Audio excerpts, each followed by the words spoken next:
सगळ्याच मी आजच्या पत्रकार परिषदेमध्ये या ठिकाणी स्वागत करतो। आजची पत्रकार परिषद ही मराठा आरक्षण आणि महाराष्ट्र सरकारनं 2 सप्टेंबर 2025 रोजी काढलेला जो पुराव्याचा शासन आदेश आहे आणि त्यातून मराठा आरक्षण विषयक उपसमितीचे अध्यक्ष ज्यांना मंत्रिमंडळाने पूर्ण अधिकार दिले होते असे माननीय मुख्यमंत्र्यांनी वारंवार सांगितलंय, यांनी तमाम मराठा समाजाची कशा पद्धतीने फसवणूक केली आणि त्यामुळं त्यांना नैतिकतेच्या दृष्टिकोनातून राज्याच्या मंत्रिमंडळामध्ये राहण्याचा अधिकार नाही आणि मराठा समाजाचा राज्यातील तमाम त्यांनी फसवणूक केल्यामुळं त्यांनी तातडीनं मराठा समाजाचा माफी मागितली पाहिजे आणि राज्याच्या मंत्रिमंडळातून त्यांची हकालपट्टी झाली पाहिजे विखे पाटील यांची। ही माझी आज प्राधान्याने या ठिकाणी मागणी आहे। कारण 2 सप्टेंबर 2025चा जो काही शासन आदेश काढला यात वरच्या साईडला पात्र ठेवणं आणि पात्र हैदराबाद गॅझेटियर मधील नोंदी विचारात घेऊन मराठा समाजाच्या व्यक्तींना कुणबी किंवा मराठा कुणबी किंवा कुणबी मराठा जातीचे प्रमाणपत्र देण्यासाठी कार्यपद्धती विहित करण्यासाठी शेवटचे 3 शब्द महत्वाचे, हा काही दिलंय नाही, कार्यपद्धती विहित करण्यासाठी त्यानुसार पुरावे देण्यासाठी। त्यात पात्र शब्द असला काय आणि नसला काय त्यातून काही फरक होत नाही। कारण शेवटी शासन निर्णय जो आहे तो 5 नंबर 2 वर जो काही शासन निर्णय दिलेला आहे हा एवढाच फक्त रिडेबल आहे, एवढाच फक्त वैध आहे आणि लागू आहे जो शासन निर्णय आहे। यामध्ये त्यांनी ग्राम समितीची नेमणूक केली आणि त्यातला दुसरा पॅरेग्राफ महत्वाचा आहे, मराठा समाजातील, आता मराठा हा शब्द त्यांनी का टाकलाय, केवळ मराठा समाजाला फसवण्यासाठी टाकलेला आहे। भूधारक तसेच भूमिहीन शेतमजूर व बटाईने शेती करत असलेल्या व्यक्तीकडे शेत जमिनीची मालकी असल्याचा पुरावा नसल्यास दिनांक 13/10/67 पूर्वी मानव दिनांक आहे आपला कास्ट व्हॅलिडिटी आणि व्हेरिफिकेशनसाठी पूर्वी ते किंवा त्यांचे पूर्वज राहत असलेल्या स्थानिक क्षेत्रामध्ये राहत असल्याबद्दल प्रतिज्ञापत्र सादर करायचं। आता यामध्ये या ना काय साहेब, यामध्ये शेवटचं बघा, शेवटचं आता हा नमुना प्रत्येक जिल्ह्यामध्ये जिल्हाधिकाऱ्यामार्फत ज्या व्यक्तीला अर्ज करायचा आहे, शेवटी याच्यामध्ये एक लक्षात घेतलं पाहिजे आपण, कास्ट व्हॅलिडिटी आणि व्हेरिफिकेशन करायचंय किंवा तुम्हाला प्रमाणपत्र काढायचंय ही व्यक्तीची जबाबदारी आहे, कायद्यापुरता शासनाची जबाबदारी नाही। शासन फक्त त्याची कार्यप्रणाली निश्चित करू शकते। तर त्यामुळे यांनी ही जी कार्यपद्धती ही जी केलंय जिल्हाधिकारी कार्यालयाने, आता ही जी काही ग्राम समिती आहे प्रत्येक गावामध्ये त्यांच्याकडे ह्या फॉर्मॅटमध्ये थोडाफार बदल करून आपल्याला भरून द्यावा लागणार आहे। यानंतर जात प्रमाणपत्र काढण्यासाठी आवश्यक असलेले सर्वसाधारण कागदपत्र यातला नंबर 3, अर्जदाराचे याचे सख्खे भाऊ, सख्खे बहीण, सख्खे काका यांची आत्या यांचा शाळा सोडल्याचा दाखला व जात प्रमाणपत्र। 5 नंबर मानव दिनांक जो आहे 13 सप्टेंबर 67 अगोदरचा शालेय महसुली पुरावा, यातलं सगळं महत्वाचं आहे। पण हे मी का वाचून दाखवतोय की जर हे सगळं असेल तर मराठवाड्यातले 100% लोक पात्र होतील ना, हे असेल तरच झालं। त्यानंतर 9, विवाह स्त्रीसाठी स्वतःचा शालेय दाखला, प्रवेश निर्गम उतारा तसेच आजोबा वडील भाऊ आत्यांचा शाळा सोडल्याचा दाखला व जातीचे प्रमाणपत्र। काय मागताय ते? जातीचे प्रमाणपत्र। त्यानंतर 3 नंबर यातलं अर्जदार यांची सामाजिक पार्श्वभूमी, जात कुठली आहे तुमची? मराठा। अर्जदार कुणबी जातीत असल्याचा दावा करतो का? बघा आता कॉन्ट्राडिक्टरी बघा। आता मी जर अर्ज करतो माझी जात कुठली आहे? मराठा। कुणी करतंय? जात मराठा। अर्जदार कुणबी जातीत असल्याचा दावा करतो का? होय नाही, होय नाही म्हणला तर विषय संपला।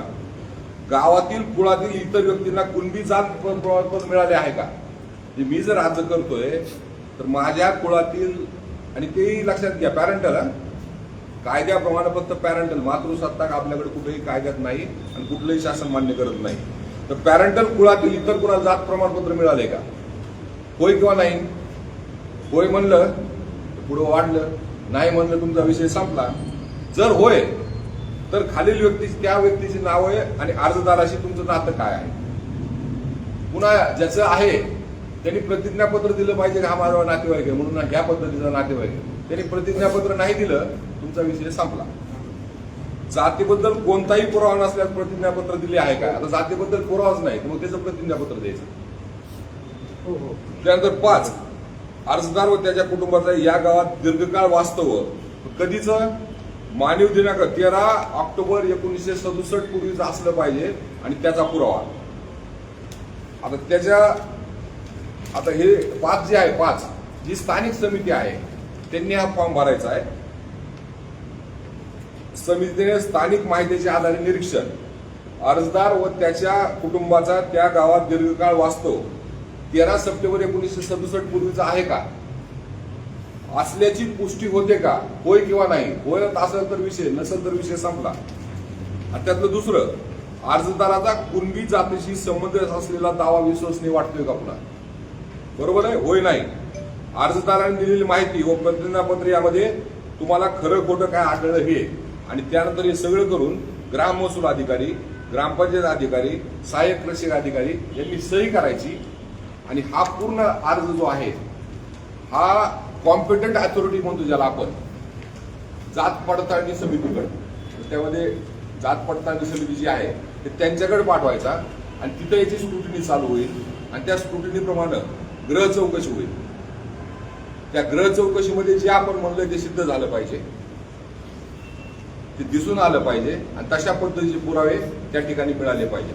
आणि अल्टिमेटली 1967च्या पूर्वीचा कुणबी पुरावा तुमच्याकडे असेल तरच तुम्हाला या जो काही 2 सप्टेंबरचा शासन आदेश आहे याचा लाभ होईल. म्हणजे कुणाला होईल, जो कुणबी आहे आणि काही अडचणीमुळे त्याला प्रमाणपत्र काढता येत नव्हतं त्यालाच फक्त त्याचा लाभ होईल.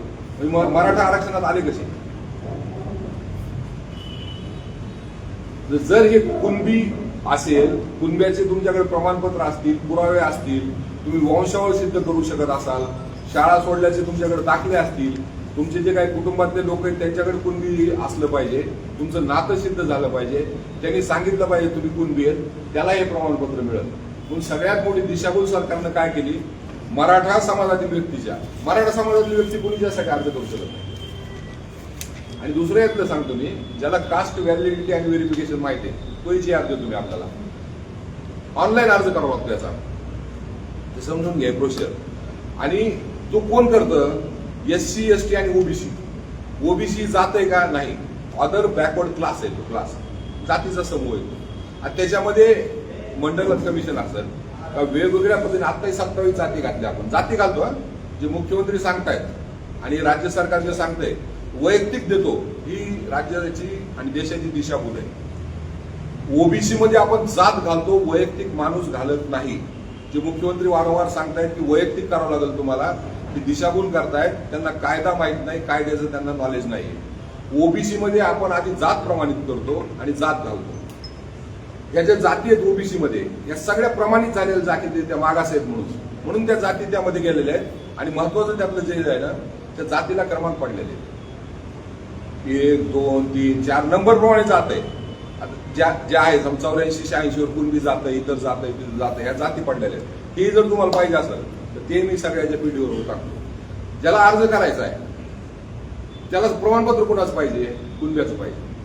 मग कुणब्याचं पाहिजे तर तुमचं कुणब्याचं पुढे जे काही नंबर आहे तो नंबर तुम्हाला त्यावर टाकावा लागतो. आणि तुम्ही जी जात लिहिता त्याला तो नंबर मॅच झाला पाहिजे, नाही त्या कॉम्प्युटर ऍक्सेप्टच करत नाही. आता आमचे सुरेश कुलकर्णी सर आहेत, त्यांनी ब्राह्मण लिहिलं ते पुढे ओबीसी मध्ये मॅचेस नाही होणार ना, कारण ते ओपन मध्ये. ब्राह्मणी जात कधीही बॅकवर्ड क्लास जात म्हणून मान्यता मिळाली नाही. मी मराठा आहे, मी ओपन मध्ये आहे, मी कधीही मागासवर्गीय होऊ शकत नाही अनटिल अँड अनलेस मराठा ही जात मागास आहे. ओबीसी अदर बॅकवर्ड क्लास हे त्यामध्ये होत नाही, मला क्रमांक मिळत नाही, तो पण ते जुळत नाही. आणि हे जुळलं नाही की माझं व्हॅलिडिटीचा विषय तिथं बंद झाला. मला आता ज्यांनी काढले त्यांना मिळाले कुणाला, आता या ज्यांच्याकडे प्रमाणपत्र आहे कुणबीचे त्यांना, ज्या लोकांचं जुळलं तेवढ्याच व्हॅलिडिटी झाल्या. म्हणून मी हे जे तिसरं टाकलंय मी ते अधिकृत आहे, मी माझं मनाचं काहीच सांगत नाही. शासनाने जो काही रिपोर्ट दिलाय औरंगाबाद यांनी आयुक्तांनी, हे यांचं नोडल ऑफिसर आहे पूर्ण राज्याच्या, 28/8/2025 रोजी या शासनाला रिपोर्ट दिलाय, म्हणजे हा GR काढण्यापूर्वी. त्याप्रमाणे न्यायमूर्ती शिंदे कमिटी 7/9/2023 रोजी या न्यायमूर्ती शिंदे कमिटीची स्थापना झाली. आणि या शिंदे कमिटीने जे काम चालू केलं, पूर्वी 11 पुरावे होते, त्यांनी वाढवत 42 पर्यंत पुरावे नेले आणि त्याला अधिकार होते ते. त्याप्रमाणे 42 पुरावे झाले, जे पुरावे सादर करायचे ते केले. त्या पुराव्याप्रमाणे संपूर्ण राज्यामध्ये, आता हे मराठवाड्याचे आकडे होते आपल्याकडे, आतापर्यंत नोंदी किती आढळल्यात? 47,845. 7/9/23 पासून 28/8/25 पर्यंत मराठवाडा विभागामध्ये, ज्याला आपण निजाम स्टेट म्हणतो, ज्यामुळे हैदराबाद गॅजेटची मागणी करतो आपण, 47,845 नोंदी सापडल्या. स्कॅनिंगची किती झालंय? सगळ्यात झालंय. अपलोड किती झाले? सगळ्यात झालं. त्यापासून प्रमाणपत्र किती मिळाले? मुंडे सर आहेत, यांच्या आजोबा जर मिळाला असेल, आजोबाचा पुरावा यांच्याकडे असेल तर तेवढे लोक खाली पात्र होतात. पंजोबाचा असेल तर तेवढे लोक पात्र होतात. वैयक्तिक असेल तर तेवढेच ते आणि त्यांचे मुलं एवढेच पात्र होतील. त्याप्रमाणे प्रमाणपत्र किती लोकांना मिळाले? 2,49,671. त्यातले निर्गमित किती केले? हे सगळे प्रमाणपत्र. आता इथून पुढं व्हॅलिडिटी कितीच झाली हे प्रमाणपत्राला कोणी विचारित नाही. याच्या असं करायचं आणि विखे पाटलाकडे देऊन टाकायचं प्रमाणपत्र. व्हॅलिडिटी जर झाली तरच त्याचा उपयोग आहे, ते आपण कुठेही उपयोगाला आणू शकतो. व्हॅलिडिटी 8,300 झाली. 47 पैकी 8,300 लोकांना कुणबी जातीचे प्रमाणपत्र फक्त मिळाले, न्यायमूर्ती शिंदे कमिटी कामाला येत असल्यापासून. हो, मराठवाड्यामध्ये सांगतोय तुम्हाला, मराठवाड्याची आकडेवारी फक्त 8,300 कन्फर्म आहे. मग तसंच जर म्हणायचं ते बरं का, गपाडे सरकार, मराठवाड्याची लोकसंख्या किती आहे? 2.5 कोटी जवळपास. त्यातले 1.5 कोटी 2.25 कोटी मराठी म्हणतो, त्यातून फक्त 8,000 मराठी पात्र ठरले. 2.25 कोटी पैकी या सरकारच्या भाषेमध्ये. सगळे मराठी. आता हे याच्यामध्ये पंजाबराव देशमुख येतात, यामध्ये गोविंदराव खायवडी येतात. हे 1967 पासून SC, ST आणि OBC या सगळ्या समाजाची ज्यांना पात्रता आहे त्यांची नोंद आहे सरकारकडे, स्कॅनिंग झालेलं आहे. त्याप्रमाणे त्याच दिवसापासून जे आतापर्यंत वितरित झाले त्या प्रमाणपत्राची संख्या आहे आणि संपूर्ण राज्याची. आता आपल्यापैकी अनेकाला माहिती आहे, डॉक्टर पंजाबराव देशमुखांनी चळवळ चालवली. आज 95% विदर्भामध्ये मराठा कुणबी आहे, पण त्यांनी कुणबी लावून घेतलं म्हणून कुणबी येतो. कुणबी आहे, कुणी मराठा कुणबी आहे. त्याच पद्धतीनं जे आज आपण म्हणतोय उर्वरित महाराष्ट्र जो आहे, विदर्भ, मराठवाडा आणि उर्वरित महाराष्ट्र, त्यामध्ये खानदेश असेल किंवा उत्तर महाराष्ट्र असेल, पश्चिम महाराष्ट्र, 70% मराठी कुणबीमध्ये आधीच गेलेले. हा विषय कुठला होता? मराठवाड्यातल्या मराठा कुणब्याचं जे आंदोलन आम्ही चालू केलं होतं सुरुवातीपासून, फ्रॉम डे फर्स्ट, हे मराठवाड्यातल्या मराठ्यांना आरक्षणामध्ये घेण्यासाठी आंदोलन चालू केलं होतं. आणि याचं जे काही सगळा बेस तयार केला होता हा आमचा किशोर चव्हाण आणि राजेंद्र दाते पाटील, हे जे औरंगाबादचे, आणि त्यांनी औरंगाबाद उच्च न्यायालयामध्ये एक पिटिशन दाखल केली आणि राज्य सरकारकडे आणि तत्कालीन मुख्यमंत्री एकनाथराव शिंदे यांच्याकडे ही मागणी केली होती की मराठवाड्यातल्या मराठ्यांना हैदराबाद स्टेट मधल्या तुम्ही याच्यामध्ये म्हणजे अदर बॅकवर्ड क्लासमध्ये घ्या. आता जे हैदराबाद गॅजेट लागू केला असं म्हणलं जाते आज की 2 सप्टेंबर 2025 रोजी हैदराबाद गॅजेट लागू केलंय. याच्यापूर्वी ते नव्हतं, ते धारणाने होतंय. राज्य सरकारनं 2 कमिटी नेमल्या. पहिली जी कमिटी नेमली, अप्पर मुख्य सचिव राज्याचे त्यावेळेस देवराव होते, त्यांच्या अध्यक्षतेखाली तत्कालीन मुख्यमंत्री एकनाथराव शिंदे. याच्यामध्ये जे काम केलं मराठवाड्यापुरतं त्याचं निस्संदेह श्रेय हे एकनाथराव शिंदे साहेबांना आहे. त्यांनी यामध्ये लीड घेतली, भावना समजून घेतल्या. त्यामध्ये आम्ही जे काही आज अभ्यासक म्हणून हेटाळणी केली जाते, विचारवंत आहेत, वकील आहेत, बुद्धिवंत आहेत, हे सगळे लोक त्यामध्ये होते. त्यात विनोद पाटील असतील, योगेश केदार असेल, आमचा औरंगाबाद याचा ऍडव्होकेट कदम असेल बीडचा, हे सगळे जे लोक आहेत राज्यातले हे सगळे लोक होते. आणि वैधानिक मार्गानं, घटनात्मक मार्गानं आणि ज्या सर्वोच्च न्यायालयाच्या कसोटीवर टिकतील त्या मागण्या होत्या. आज आमचा राजेंद्र दाते पाटील हा सर्वोच्च न्यायालयामध्ये आमच्या सगळ्याच्या वतीनं, तो प्रत्येक केसमध्ये पिटिशनर आहे. त्यामध्ये त्याने आर्ग्युमेंट केलेत, मोठमोठे वकील लावले तिथं. विनोद पाटील हे पिटिशनर आहेत अनेक वर्षापासून. हे काय आज पैदा झालेलं नाही मराठा चळवळ, हा जगन्नाथाचा रथ आहे. त्या काळामध्ये जे अण्णासाहेब पाटलापासून यांनी हा रथ पुढे ओढण्याचं काम केलंय की मीच एकटा मराठा समाज चालवतो, ही भूमिका चुकीची आहे आणि इतरांवर टीका करण्याची भूमिका चुकीची आहे. पण हा जो पहिला जी आर काढला एकनाथराव शिंदे साहेबांच्या काळामध्ये, अप्पर मुख्य सचिव मी तुम्हाला दिलंय 29 मे 2023 हा जी आर आहे. आता याचं टायटल बघा, मराठवाड्यातील मराठा समाजास कुणबी प्रमाणपत्र देण्याच्या प्रक्रियेमध्ये सुसूत्रता येण्यासाठी व यावर अभ्यास करून अहवाल देण्यासाठी शिफारसी करण्यासाठी अप्पर मुख्य सचिव महसूल यांच्या अध्यक्षतेखाली समिती स्थापनेबाबत. या समितीची कार्यकक्षा काय होती, याच्यात काय असते, कुठली कमिटी नेमली, TOR म्हणतो आपण, टर्म ऑफ रेफरन्स कार्यकक्षा, ही सगळ्यात महत्वाची असते. कारण सर्वोच्च न्यायालयाचे अनेक निवड आहेत, त्या TORच्या बाहेर कुठल्याही कमिटीला जाता येत नाही. कुणी जर म्हणलं की 2 कोटी लोकांचं याच्या उरावर बसतो आणि याच्यामध्ये घाला, होऊ शकत नाही. TRO जे शब्द आहेत त्याच्या बाहेर कुणालाही जाता येत नाही. याचा TRO काय आहे, समितीची कार्यकक्षा व कालावधी. समितीने खालील बाबी तपासून मराठवाड्यातील मराठा समाजास कुणबी प्रमाणपत्र देण्याच्या प्रक्रियेमध्ये सुसूत्रता देण्यासाठी आपल्या शिफारसी 3 महिन्यात शासनाला सादर करावे. पहिलं, मराठा समाजाच्या महसुली व शैक्षणिक नोंदी. निजाम काळातील संस्थानकाने दिलेला संदा. निजाम कोण होता, कुठला होता, हैदराबादचा. निजाम काळातील म्हणजे हैदराबाद स्टेट मधील त्याच्या ज्या संध्यात म्हणजे हैदराबाद गॅजेट कुठं लागू झालंय, नाही त्याच्यापूर्वीच आहे. ही जी तारीख आहे ना त्यापूर्वीची 29 मे 2023. पुढचं बघा, निजाम काळात झालेले करार. निजाम काळामध्ये जेही करार झाले असतील, वैयक्तिक असतील, कुणाबरोबर असतील, ते सगळे करार निजाम सरकारचे म्हणजे हैदराबाद सरकारचे राष्ट्रीय दस्तावेज आणि इतर जेही कागदपत्र असतील ते सगळे कागदपत्र. आणि चौथा विषय महत्वाचा आहे, मराठा समाजातील लोकांची वंशावळ कुणाच्या बापाला चुकत नाही. जर तुमची वंशावळ सिद्ध झाली,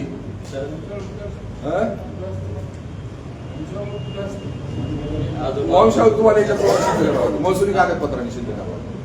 वंशावळ कुठं असते त्याचं उत्तर एकच आहे, वंशावळ महसुली कागदपत्रावर सिद्ध करावं लागते. आणि त्यासाठी शासनाने पुरावा दिलेले ते आता पुढच्या सांगतो मी त्याप्रमाणे. म्हणजे हैदराबाद गॅजेट कधी लागू झाले, 2 सप्टेंबरला झालंय का नाही, हे जे दावा केला जातोय आम्ही काहीतरी दिलं आणि आता हैदराबाद गॅजेट लागू झालं, आता 2 कोटी मराठी आरक्षणात येणार. त्यामुळे विनाकारण इतर समाजाचे लोक आमच्या मागे लागले, काही देणं गेलं. ते कर्टेकर दररोज भांडतो माझ्याबरोबर, तुम्ही काय आमच्याकडे यायला नाही. अरे बाबा येत नाही आम्ही, तुम्ही म्हणले तरी येऊ शकत नाही आम्ही. हे जरी उद्या मुख्यमंत्री झालं तरी येऊ शकत नाही आम्हाला. आता त्यानंतर हे पहिला अहवाल दिला न्यायमूर्ती शिंदे कमिटीचा. हे शिंदे कमिटीची स्थापना झाली 7/9/2023 ला.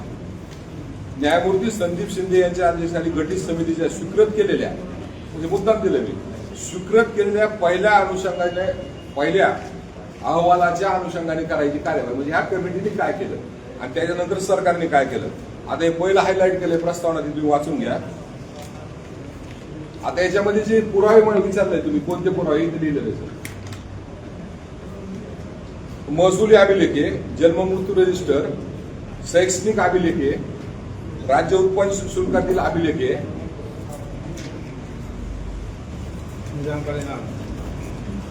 कारागृह विभागाचे अभिलेखे, त्या काळात पोलिसांनी एखाद्या तुमच्यावर केस केली असेल, नोटीस दिली असेल, ती सुद्धा ग्राह्य धरलेली.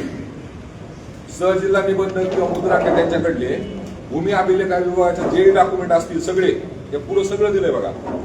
जिल्हा सैनिक कल्याण अधिकारी, जिल्हा वफ अधिकारी त्या निजाम स्टेट मधले असतील ते, शासकीय कर्मचारी सेवा आणि जात पडताळणी समितीकडील हे. आता हा जो अहवाल झाला होता सादर, तो झाला होता 31 ऑक्टोबर 2023 रोजी. आता यात काय म्हणलंय, त्यानुसार यांच्या बैठकीत सरकार जिल्हाध्यक्ष मराठवाड्यातील सगळ्या जिल्हाधिकाऱ्यांच्या बैठका घेतल्या, दौरे केले आणि या दौऱ्यामध्ये 3 मध्ये हायलाईट केले होते. छत्रपती संभाजीनगर विभागातील सर्व जिल्ह्यामध्ये विद्युत विभागाच्या अभिलेखातून दिनांक 30/10/23 पर्यंत ही नोंदी किती तपासल्यात बघा. 1,74,45,432 कागदपत्र तपासले. आतापर्यंत कागदपत्र किती तपासले, 3 कोटी. म्हणजे या समितीचं जे काम आहे, जे एकनाथराव शिंदे साहेबांनी तिच्या मागे लावलं होतं, अतिशय जबरदस्त काम आहे. 3 कोटी डॉक्युमेंट यांनी तपासले आतापर्यंत. आणि ह्या तारखेपर्यंत किती तपासले होते, 1,74,45,000. आणि यामध्ये कुणबी जातीच्या नोंदी किती सापडल्या, 13,498. आणि ज्यावेळेस 3 कोटी त्यांनी तपासले, आता सगळं स्कॅनिंग झालं, सगळा विषय संपलेला हैदराबाद गॅजेटचा, तर त्यावेळेस नोंदी किती आहेत? 46.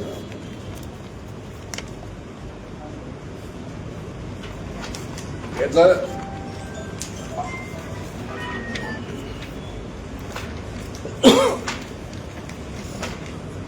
आता हा पहिला दस्तावेज जो 2 सप्टेंबर 2025चा शासन आदेश आहे आणि याच्यामध्ये जो फक्त हैदराबाद हा शब्द प्रयोग याच्यापूर्वी सगळे सोयरेमध्ये आहे त्यांनी असाच वापरला होता. सगळे सोयरेचा जो शासन आदेश काढला होता, आपण त्याच्यावर आंदोलन केलं होतं, पत्रकार परिषद घेतली होती आणि मी सांगितलं होतं हा बोगस आहे, हा लागू होऊ शकत नाही, लागू करता येत नाही. कारण असं होतं त्याच्यामध्ये जी काही वर फक्त सगळे सोयरे टाकलं आणि शेवटी काय दिलं, तुमच्या पैतृक नात्यातून जे पॅरेंटल नातं त्याप्रमाणे ग्रह चौकशीतून ते सिद्ध झालं पाहिजे तरच तुम्हाला प्रमाणपत्र देईल. आणि खालची जी लाईन होती माझ्याकडे डेंजर होती, सदर शासन आदेश हा SC ST OBC विजेंट या सगळ्याला लागू होईल. म्हणजे उद्या रामदास आठवलेचं कास्ट सर्टिफिकेट नाही मिळालं पाहिजे, प्रकाश आंबेडकरचं नाही मिळालं पाहिजे, आपल्यामध्ये कुणी एखादं इंटर कास्ट मॅरेज केलं असेल त्याचंही नाही मिळालं पाहिजे. म्हणजे जातीचं गोटीकरण जे म्हणतो आपण, जातीतच लग्न करण्याचं झाल्यावर तुम्हाला प्रमाणपत्र मिळणार नाही. अशा पद्धतीचा जो सगळे सोयरे होता त्यावर 7 ते 9 लाख ऑब्जेक्शन आले आणि सरकार त्याचं इम्प्लिमेंटेशन करू शकत नाही. म्हणजे मूर्ख सरकार आहे, ज्या स्वतःच्या शासन आदेशाचं इम्प्लिमेंटेशन करू शकत नाही असे शासन आदेश काढते त्यांनी, आणि हा दुसरा शासन आदेश आहे, याचं इम्प्लिमेंटेशनच्या बाबतीत मी हे करू शकत नाही आणि त्यामध्ये काहीच नाहीये. आता हे वाचा, सगळ्यात महत्वाचं काय असते, रायडर टाकलेले असतं वाचा, आणि याच्या बाहेर कुणीच जाऊ शकत नाही. आता नंबर 1 कास्ट व्हॅलिडिटी आणि जो मूळ कायदा आहे हा 2012 साली त्यामध्ये काय अमेंडमेंट झाल्या आणि शेवटच्या अमेंडमेंट झाल्या 2024 साली. आणि कास्ट व्हॅलिडिटी आणि व्हेरिफिकेशन होईलच तरच तुमचं कास्ट व्हॅलिडिटी ते प्रमाणपत्र वैध आहे नाही, त्या प्रमाणपत्राला कसल्याही प्रकारची किंमत नाही. म्हणून आता ह्या पद्धतीने जरी ज्यांनी अर्ज केले, मी मग वाचून दाखवलं, तर ते अर्ज जरी केले त्यात आता 10 नंबरमध्ये बसलं पाहिजे, तुमची कास्ट व्हॅलिडिटी आणि व्हेरिफिकेशन झालं पाहिजे. आणि परत एकदा सांगतो मी, मराठवाड्यातला एकही मराठा यामध्ये अर्ज करायला पात्र नाही. या सरकारला काही धंदे नाहीत, काम नाही. राधाकृष्ण विखे पाटलाला मराठा समाजाची फसवणूक करायची होती म्हणून त्यांनी सांगितलं शपथपत्र द्या तुम्ही गावोगाव, 3 जणांची कमिटी नेमतो. म्हणजे आज काय होईल, गावगाव आता लोक मागे लागतील की चला मला शपथपत्र द्यायचंय, चला मला शपथपत्र द्यायचंय. हे कोण लाखे पाटील सांगणार आमचं होत नाही म्हणून, आम्हाला जर शपथपत्र द्यायचंय ते सगळे शपथपत्र देणार, त्याचा प्रोसेसिंग होऊ शकत नाही, त्याची व्हॅलिडिटी मिळू शकत नाही आणि समाजामध्ये याच्यामुळे विनाकारण नैराश्याची भावना होईल. आणि आज जे प्रकार चालू आहेत की मराठा आरक्षण नाही मिळालं लोक आत्महत्या करतात, उद्या व्हॅलिडिटी झाली नाही त्याची अर्ज करून, आणि तो पळणार, तलाठी 2000 रुपये घेणार, मंडल काहीतरी त्याकडून घेणार, तहसीलदार काहीतरी घेणार, तर 5-50 मिळूही शकत नाही. त्याच्यातून किती टक्के पैसा राधाकृष्ण विखे पाटील यांना गोळा करायचा आहे.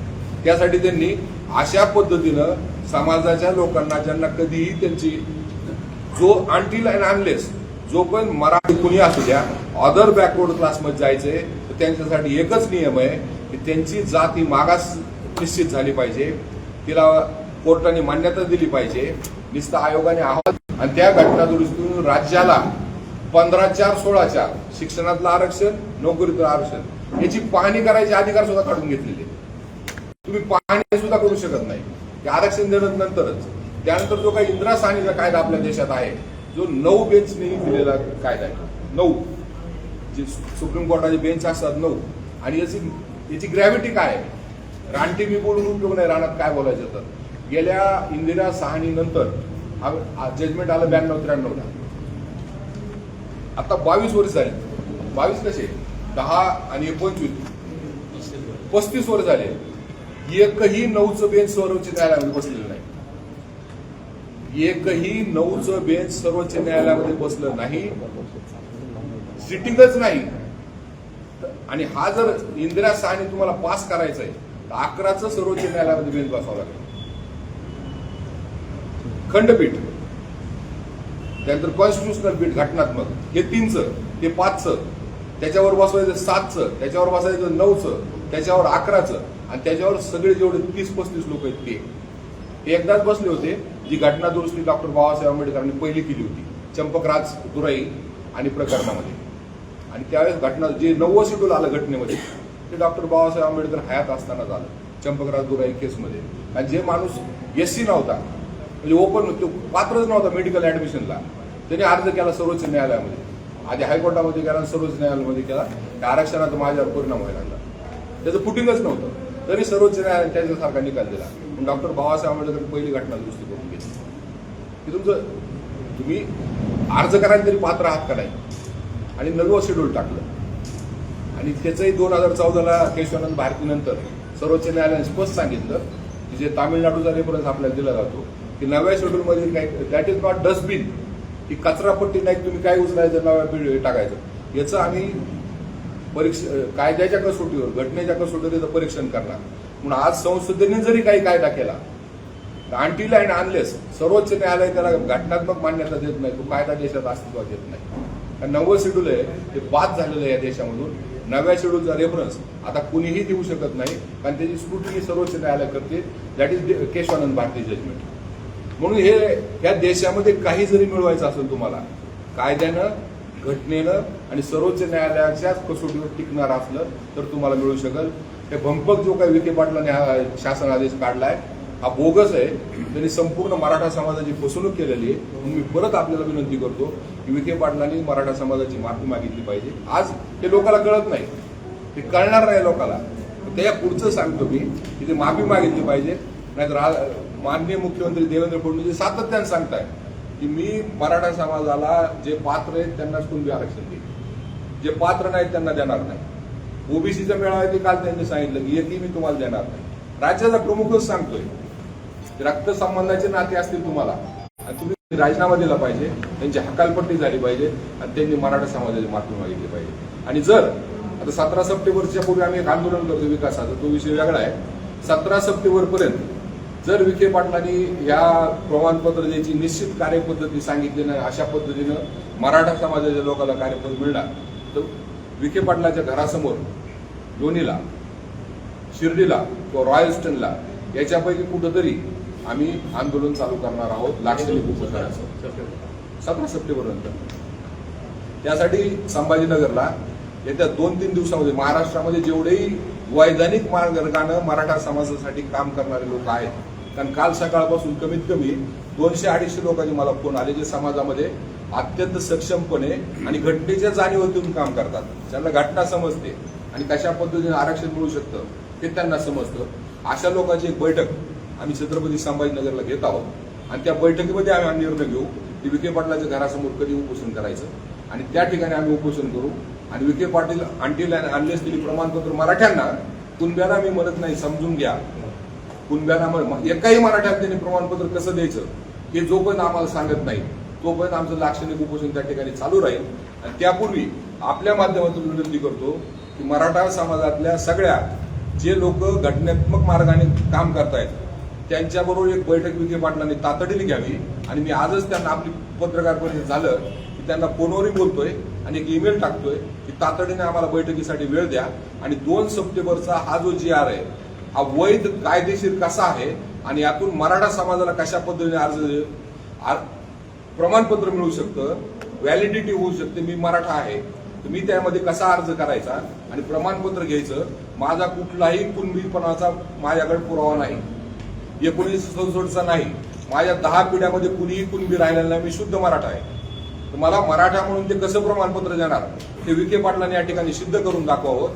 यासाठी मी त्यांची वेळ मागतोय, भेट देतोय. आपल्या माध्यमातून विखे पाटलांना मी आवाहन करतो की मी एक मराठा आहे, मराठवाड्यातला, हैदराबाद गॅजेट मलाही मराठा म्हणून लागू आहे, तर मला कशा पद्धतीनं कुणबीचं प्रमाणपत्र देणार हे त्यांनी सांगावं आणि आम्हाला बैठकीसाठी वेळ द्यावी. मी त्यांना जाहीर आवाहन करतो. मनोज जरांगे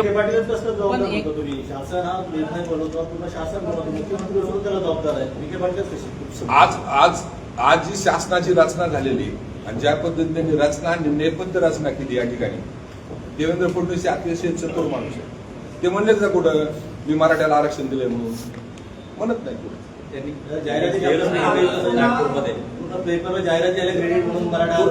तो जाहिरात द्याव्या त्यात लिहिलंय काय त्यांनी, फक्त देवाभाऊ म्हणून शिवाजी महाराज दर्शन द्या. ती जाहिरात कुणाची हे तर तुम्हाला मला माहितीये का? तुमच्या पेपरमध्ये जर छापली, तुमच्या सोडून द्या, मुंडे साहेबांच्या पेपरमध्ये छापली, त्यांनी सांगा ती जाहिरात कुणाची सौजन्य. त्या जाहिरातीचे नियम पाळले. पण देवाभाऊ हा विषय नंतर करू आपण.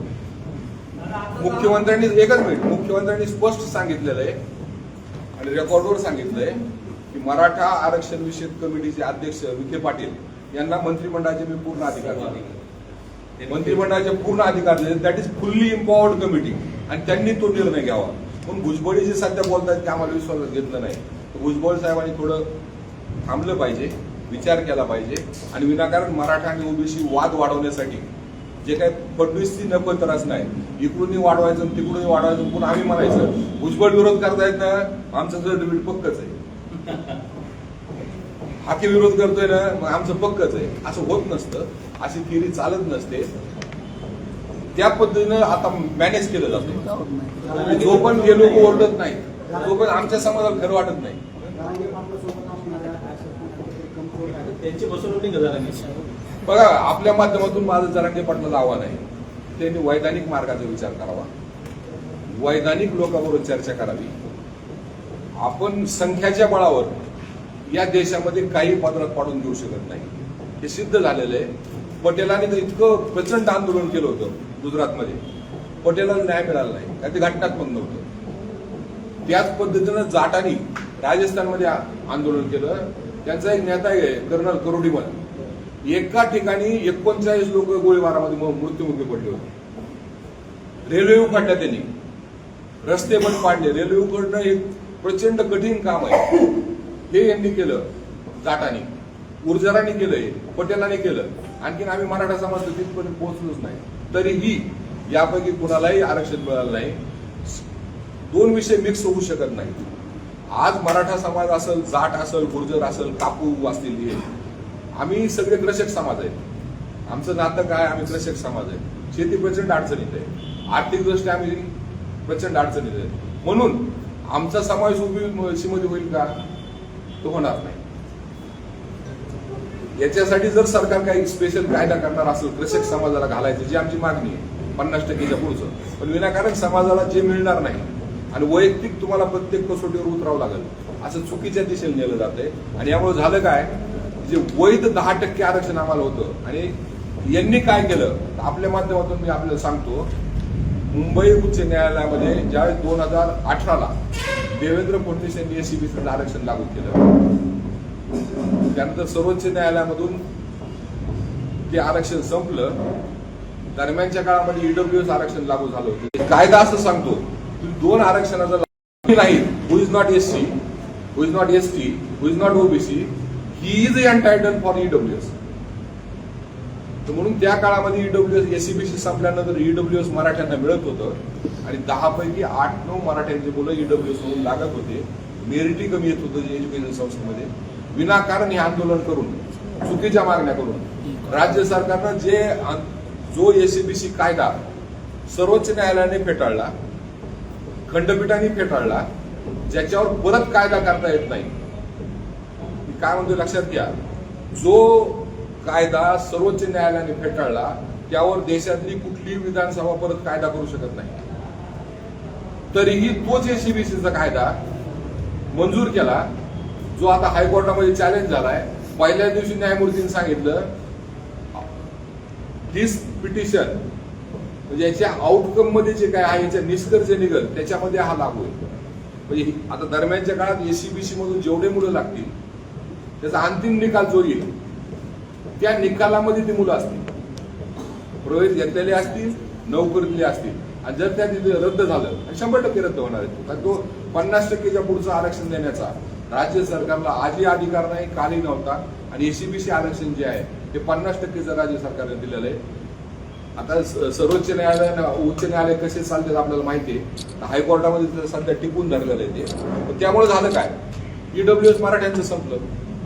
मराठी जे ईडब्ल्यूएस मध्ये पात्र होते ते संपलं आणि प्रचंड मोठ्या प्रमाणात नुकसान राज्यातील मराठा समाजाचं त्यामुळे व्हायला लागलं. ईडब्ल्यूएस संपलं. इंटरप्ट करतो म्हणून एकच मिनिट विषय संपवतो. म्हणून आपल्या माध्यमातून माझी दुसरी मागणी आहे की राज्य सरकारनं तातडीनं अतिशय चुकीच्या मार्गानं मंजूर केलेल्या एससीबीसी आरक्षणाचा निकाल लावून घ्यावा आणि मराठ्यांना ईडब्ल्यूएस आरक्षण लावावं. ईडब्ल्यूएस आरक्षण दरम्यानच्या काळात तरी सगळे मराठा पात्र होतील आणि नोकरीत असेल शिक्षणामध्ये असेल मराठा समाजाला त्याचा लाभ होईल. हा. कुठेतरी पाटलांनी यांची फसवणूक केली असून ती म्हणता मराठा बरोबर आहे. समाजाची. पण जरांगे पाटलांनी पण मराठा समाजाची फसवणूक केली असं म्हणतात. त्यांनी सांगितलं यश मिळालं आपल्याला. मी काय सांगितलं तुम्हाला, त्यांनी जो फसवणूक काय केली. जो काय आज शासन आदेश आहे त्याचा अर्थ समजून घेणं, तो समजून घेणं, की ज्याला लिगल माइंड आहे, ज्याला घटना कळते, ज्याला कायदा कळतो, त्याच माणसाला हे कळू शकतं, इतर माणसाचं हे काम नाही. आणि ज्याला कळत नाही ते वारंवार गुलाल उधळून घेतात. कशावरही गुलाल उधळून घेतात. कितीदा जरी गुलाल उधळून घेतला त्यातलं सत्य बदलू शकत नाही. तुम्ही कशाने उधळून घ्या, चमच्याने उधळून घ्या, पळीने उधळून घ्या, जेसीबीने उधळून घ्या, नाही तर पोकल्या ना मोठं 650 आणि गुलाल उधळून घ्या, सत्य बदलत नाही. आणि सत्य काय आहे? डॉक्टर बाबासाहेब आंबेडकर यांनी दिलेली घटना. त्या घटनेच्या बाहेर देशामध्ये कुणीही जाऊ शकत नाही. लांबू शकतो आपण. आज जे मराठा आंदोलन किंवा इतर आंदोलन जे हाताळत आहेत देशामध्ये, सुरेश कुलकर्णी सरांची क्षमा मागून ते देशभर त्यांचा एक कार्यक्रम चालू आहे की मेजर जाती आहेत त्या मायनर करायच्या आणि मेजर जाती त्या त्या राज्यातल्या जाती आहेत त्यांच्या विरोधात इतर सगळे जाती घटक उभे करायचे. हे हरियाणामध्ये झालं जाटाच्या बाबतीत, राजस्थानमध्ये झालं जाटाच्या बाबतीत, हे पटेलाच्या बाबतीत झालं याच्यामध्ये, आणि यादवाच्या बाबतीत झालं उत्तर प्रदेशमध्ये. महाराष्ट्र हे शाहू फुले आंबेडकरांचं राज्य होतं, ते आता संपलेलं आहे. आणि त्यामुळे महाराष्ट्रामध्ये आता जे चालू आहे दोन्ही पुढे उठवून बसून की मराठे कसे मायनस होतील आणि प्रत्येक मराठा सोडून हा माणूस मराठ्याच्या विरोधात कसा उभं राहील. म्हणून ज्यांना आरक्षण देण्याचा अधिकार नाही अशा लोकांना आम्ही शिवाय देतो, त्यांची आयमाई घालतो. ज्या मार्गाने आरक्षण घ्यायचं तो मार्ग आम्ही समजून घेत नाही. हे मराठा समाजाचं दुःख आहे. आणि अनेक लोक मला बोलतात की तुमचं नेतृत्व जर असं असेल तर तुम्ही कुठं जाल उद्याच्या काळामध्ये. आणि मला त्याची जास्त चिंता आहे. म्हणून आजची पत्रकार परिषद आहे की आम्ही चुकीच्या मार्गाने चाललो आणि समाजाचे आणखी ते लक्षात येत नाही आपण कुठल्या मार्गाने चाललो.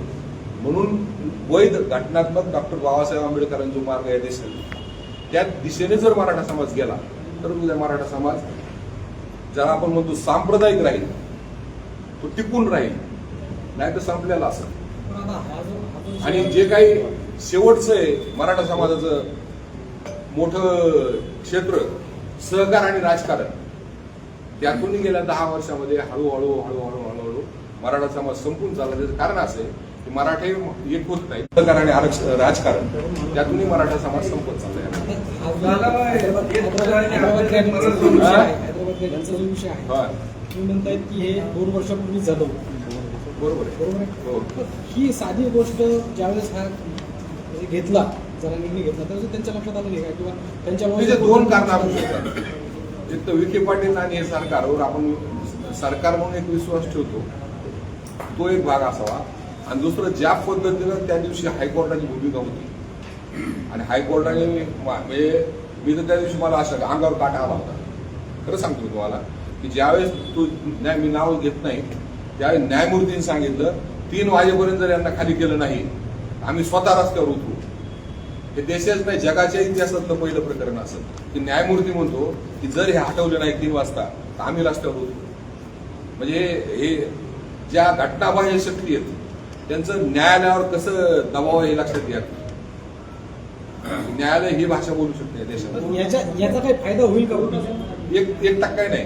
विनोद पाटील यांच्या भूमिकेशी मी 100% सहमत आहे. हा कागद आहे आणि याचा एकाही मराठ्याला परत समजून घ्या, गैरसमज नको. कुणब्याला ज्यांचं आहे त्यांना मिळालंच पाहिजे. जे कुणी कायदेशीर मार्गाने त्यामध्ये आहेत त्यांचा प्रत्येक हक्क मिळाला पाहिजे. तो हक्क डावलायचा आम्हाला अधिकार नाही. म्हणून सगळे स्वरांनी मी जो विरोध केला होता त्याचं कारण तेच होतं, इतर लोकांचा हक्क डावलायचा आम्हाला कारण नाही आणि ते पाप करूही नाही. म्हणून एकाही मराठ्याला मिळणार तो अर्जच करू शकत नाही. जरांगे तर म्हणतात सरसकट सगळे आले आता. देव त्यांचं भलं करू. आणि दुसरी माझी प्रार्थना राहील त्यांना देव सुबुद्धी देव, घटनात्मक सुबुद्धी देव. जरांगेला त्यांना जरांगेला बोलतो मी, घटनात्मक सुबुद्धी देव. याच्यापेक्षा मी त्यांच्याबद्दल जास्त काहीच बोलू शकत नाही. तुमच्यासारखे जे काही अभ्यासक आहेत मराठा आरक्षणाच्या आता त्यांनी सगळ्यांनी मिळून जरांगीची कुठेतरी समजूत काढायला काय हरकत? गुलाब पाटलांनी बी एका ठिकाणी मला तसा सल्ला दिलाय. आहेत गुलाबराव असा सल्ला दिलाय तुम्ही अंतर्गत जाऊन सांगा. त्यांची समजूत काढणं पण गरजेचं आहे जर घटनात्मक अज्ञान असेल तर. ऐका 2 गोष्ट सांगतो की अनेकदा प्रयोग झाले, गॅजेटची प्रत अनेकदा प्रयोग झाले. ते कुठल्याही प्रकारे कुणाचं ऐकून घेत नाही. नवी मुंबईलाही झालं, आझाद मैदानावर झालं, आणि ड्राफ्ट काय असतो ते त्यांना आधीच माहीत असतं, आणि त्याच्या बाहेर कोणी बोलला त्याच्या अंगावरती जाऊन जातं. त्यामुळे कुठेतरी स्क्रिप्टेड आमचा सहकारी योगेश केदार, ते तुम्हाला किती जणांना माहिती नाही, त्यांनी आपलं पोते असतं यात्रा काढली. त्याची यात्रा तुळजापूर पासून मुंबईपर्यंत पायी काढली. आझाद मैदानावर 100 दिवस उपोषण, काहीच कॉन्ट्रीब्युशन नाही का? त्याला इतक्या वाईट पद्धतीने हाकलून दिलं नाही. आणि कोपर्डीतलाच वकील ऍडव्होकेट मस्के, त्यांनी एक नायर पैसांना घेता वकिली केली, त्याला याच्यापेक्षा जास्त पद्धतीने हाकलून दिलं. असे मी तुम्हाला 25 उदाहरण सांगू शकतो. माझी इच्छा नाही, मला स्वाभिमानी माणूस आहे. त्या अर्धड सारखं जर मला कोणी बोललं ना, मी माझ्या बापजीला ऐकून घेणार नाही, कुणी जरी असला बोललं. थोडक्यात असं आहे का, किंवा जे अभ्यासू आहे ज्यांनी मराठा क्रांती मोर्चापासूनची सुरुवात केली होती, सगळ्या गोष्टी होतात, त्यांना सगळ्यांना त्यांनी बाजूला 100% नुसतं बाजूलाच नाही, वेगवेगळ्या प्रकारे कॉमेंट करून यांना बदनाम करण्याचं काम केलंय. आणि मी अभिमानाने सांगतो की तुमचं कॉन्ट्रीब्युशन का, मी राज्यामध्ये ईडब्ल्यूएस लागू केलं आणि एकाच शासन आदेशानं संपूर्ण मराठा समाजाला 10% आरक्षण मिळवून दिलं. एवढं काम कुणी केलेलं मला दाखवलं राज्यामध्ये, पण आम्ही त्याचा भाऊ केला नाही. मराठा क्रांती मोर्चामध्ये आम्ही 58 मोर्चे काढले.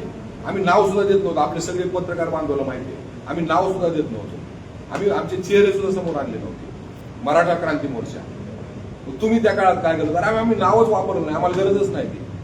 आणि जिथं समाजाचं काम करायचंय तिथं आम्हाला आमचा कॅमेरा आमच्या समोर 24 तास आम्हाला नको असा, इकडे तिकडे गेला अरे नकोच आहे आम्हाला. आम्ही समाजाचं काम करतो. मला एक सांगा, आता यांचं 2 वर्षापासून आंदोलन चालू आहे. 2 वर्षापासूनही जालन्यामध्ये जो कार्यक्रम झाला, माझा प्रश्न तर तुमच्या ऐका नाही माझा प्रश्न होता ना, 2 वर्षापासून त्यांचं आंदोलन चालू आहे. अंतर्वादीपासून 2 वेळेस वेगवेगळे चिआर निघले. तुम्ही म्हणताय सगळं तुम्ही मांडलं होतं तसंच झालं, आम्हाला तुम्ही हेच म्हणताय की काय होणार. पण मराठा क्रांती मोर्चा पुन्हा आणखीन आंदोलनामध्ये सक्रिय झालं, कारण 2 वर्षापासून मराठा क्रांती मोर्चा तर दिसत नाही. त्याची सुरुवात कालपासून आम्ही केलेली आहे. मी जी मुलाखत दिली ही माझी एकट्याची मुलाखत नाही, कुणीतरी पुढे यावं लागतं. प्रचंड दहशत आहे राज्यामध्ये, आपल्या माहिती जर सांगतो. कुणी बोलायला उठलं त्याचं काय होईल, त्याच्यावर कुठून हल्ला होईल, त्याला कुठून काळ लावलं जाईल, त्याची कुठं बेइज्जती केली जाईल हे सांगता येत नाही. त्यामुळे चांगले लोक राज्यामध्ये बोलत नाही. त्यांनी मला सांगितलं की तुम्ही तरी बोलायला सुरुवात करा. आणि हे जे काही खोटं घडतंय ते मराठा समाजाचे बाकीच्या लोक म्हणतात की सांगा हे समाज कसा आहे, कसं नेतृत्व स्वीकारतो, या लोकांची काय आला. म्हणून एक प्रतिनिधी म्हणून, किंवा मला काही नेता नाही, प्रतिनिधी म्हणून आपण सुरुवात केली. आणि जे मी आधीच सांगितलं तुम्हाला, राज्याच्या मराठा क्रांती मोर्चाची आणि सगळ्या विचारी लोकांची बैठक येत्या 2-3 दिवसामध्ये आम्ही संभाजीनगरला घेत आहोत. आणि त्यातून दिशा ठरवू. आणि दिशा ठरवू म्हणजे आजची पत्रकार परिषदेची सुरुवात आहे आणि हे पुढे चालू राहील. यातून आता राज्य सरकारला जे खोटं करताय त्यांना सुट्टी नाही. त्या दिवशी शासन निर्णय जाहीर करताना अभ्यास कमिटी सुद्धा समोर उभा होती. जरांगे साहेबांनी स्वतः GR वाचला, त्याच्यानंतर अभ्यास कमिटीकडे तो वाचण्यासाठी दिला. सगळ्यांच्या सल्ल्याने जो निर्णय घेतला गेला, म्हणजे अभ्यास कमिटीच्या लक्षात नाही आलं का की हा GR फसवा आहे. ज्यांनी सांगायचा प्रयत्न केला त्यांना अतिशय वाईट पद्धतीने वागणूक देण्यात आली. त्याचे उदाहरण तुम्हाला आत्ताच दोन सांगितलं. त्यांचं काही ऐकून घेण्यात आलेलं नाही. आणि अभ्यास करावा लागतो. एखादा GR जर दिला तर कमीत कमी एखादं रात्री आपल्याकडे आला पाहिजे, त्याच्यावर विचार झाला पाहिजे. आणि त्याच्यावर जे काही कोणी अभ्यासक तुम्ही म्हणताय त्यांचे मतं विचारात घेऊन तसं सरकारला सांगायला पाहिजे यात बदल करा म्हणून. सरकारने दिला तुम्ही म्हणता हो म्हणा, आणि कोणी विरोधात बोलला की त्याला आयमाई काढतात, त्याला हे करता. असं होऊ शकत नाही. उद्या मराठा समाजात कोणी बोलायचंच नाही का? म्हणजे दक्षिण आफ्रिकेपेक्षा अवघड झालं चालेल. मग त्याची तयारी आपण करून ठेवलेली. काय अडचण आली सुरेश कुरकर काय आमच्या पाठीमागे.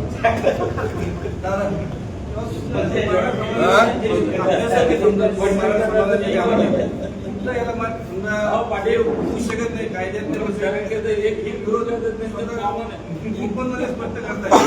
तरी ओबीसी वाले एवढे ज्येष्ठ नेते छगनपुरी होता की नाराज आहे म्हणून सांगतात. हे का करतात? आणखी हे मोर्चे काढायला लागले, बैठका घ्यायला लागले. याचं कारण तुम्हाला सांगतो.